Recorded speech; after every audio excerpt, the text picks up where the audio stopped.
अस्सलाम वालेकुम दोस्तों, आज बात करते हैं ब्लड प्रेशर पर, बीपी पर, उच्च रक्तचाप, आज इसको हाइपरटेंशन भी कहा जाता है। देखिए, हाइपरटेंशन अपने आप में एक बीमारी तो है ही जो दिल के ऊपर सीधा सीधा असर करती है, लेकिन हमें ये भी पता होना चाहिए कि हाई ब्लड प्रेशर लगातार रहने से आपकी किडनी भी फेल हो सकती है। किडनी फेलियर के लिए अक्सर जो वजूहात होती हैं उसमें दो वजहें सबसे बड़ी होती हैं। एक तो है आपका हाई बीपी रहना और दूसरा है आपका हाई ब्लड शुगर रहना।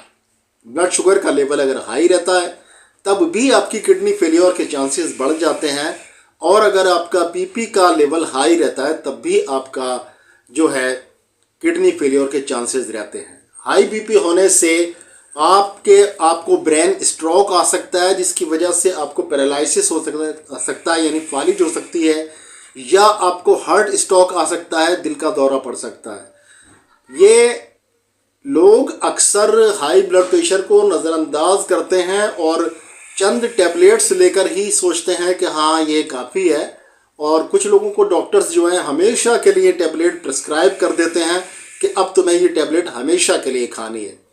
लेकिन देखिए, ऐसा कोई भी बीमारी नहीं है जिसका हमेशा के लिए इलाज नहीं हो सकता या जड़ से इलाज नहीं हो सकता। आज मैं कुछ आपको ऐसे टिप्स दे रहा हूँ जो आप फ्री में ही हाई ब्लड प्रेशर का इलाज घर बैठे कर सकते हैं। तो वो कौन से ऐसे टिप्स हैं? देखिए, सबसे पहले मैं बताऊं आपको अर्जुन की छाल का इस्तेमाल। अर्जुन की छाल को किस तरह से इस्तेमाल करना है? तो अर्जुन की छाल पंसारियों के यहाँ आम मिल जाती है और बहुत सस्ती होती है। आपको करना क्या है, सिर्फ 1 चम्मच छाल का पाउडर लेना है और उसको आप 1 गिलास पानी में डाल दीजिए। पानी में डालने के बाद में उसको अच्छी तरह से मिक्स कर दीजिए। मिक्स करने के बाद छोड़ दीजिए। सुबह तक उसको आप ऐसे ही पड़ा रहने दीजिए। सुबह में आप उसको छान कर पी लीजिए। और भी कई तरह से अर्जुन छाल को लिया जा सकता है, लेकिन ये सबसे आसान तरीका है। इसके तकरीबन 1 से 2 महीने के अंदर आपका ब्लड प्रेशर नॉर्मल लेवल पर आने लगता है। अगला तरीका मैं आपको बताता हूँ लहसुन का इस्तेमाल करके किस तरह से आप अपने हाई बीपी को कम कर सकते हैं या नॉर्मलाइज कर सकते हैं। देखिए, लहसुन की 1 से 2 कलियां आप सुबह निहार मुंह चबाकर खा जाएं, ऊपर से पानी पी जाएं, और अगर ऐसे आपको तीखा लगता है या तेज़ लगता है, नहीं आपसे लिया जाता है, तो उसका एक तरीका ये भी है कि आप इसको रोटी के निवाले में रखिए, चबाइए और फिर पानी से उसको निगल जाइए। लगातार 2 से 3 महीने तक इसका इस्तेमाल अगर आप करते हैं तो आपके हाई ब्लड प्रेशर, जो कि ख़ास तौर से कोलेस्ट्रॉल की वजह से बढ़ता है, उसमें ये काफ़ी हद तक कारगर साबित होता है। अगला इस्तेमाल मैं आपको बताता हूँ चने का, जो काले चने होते हैं उसको इस्तेमाल करके कैसे आप अपने हाई ब्लड प्रेशर को नॉर्मलाइज कर सकते हैं।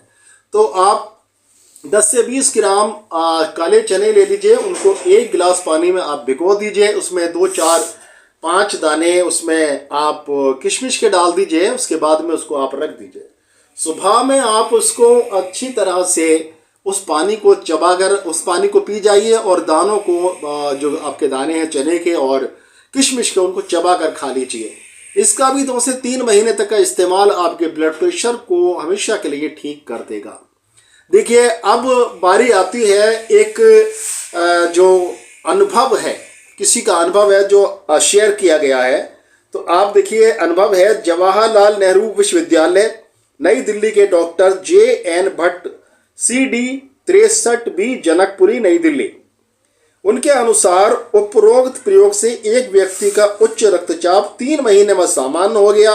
उन्होंने मुझे पत्र लिखा है कि मैं हाई ब्लड प्रेशर के मैं 7 दाने शुद्ध रुद्राक्ष को लेकर रुद्राक्ष का इस्तेमाल करके भी आप हाई ब्लड प्रेशर की जो बीमारी है उससे हमेशा के लिए मुक्ति पा सकते हैं। तो वो क्या करते थे, लेकर तांबे के पात्र में शुद्ध पानी में भिगो देता हूँ।